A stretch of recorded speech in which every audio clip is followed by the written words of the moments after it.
Hello friends, welcome back to the new video guys. Today guys we are going to talk about guys how to unpair guys Bluetooth headphone to our Realme phone guys. You want to unpair guys Bluetooth headphone to your Realme phone, so guys you can unpair it. And guys now let's see how to unpair it.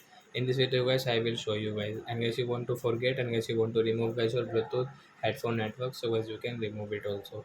So first of all guys open your phone setting to unpair our Bluetooth headphones. So guys you can see guys your Bluetooth settings. So guys tap here, and guys you can see guys I have paired this Patreon BT, and guys I want to unpair. So guys how can I unpair? By right side guys you can see this icon, so guys tap here, and guys you can see disconnect, unpair and device name.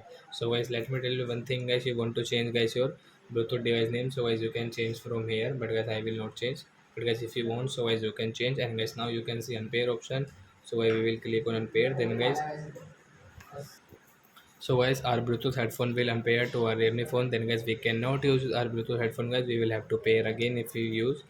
So I we will off it. So thanks for watching my video guys. Now we will meet on next video guys with new topic. Before going guys, please go and like my video, subscribe my channel. Bye bye friends.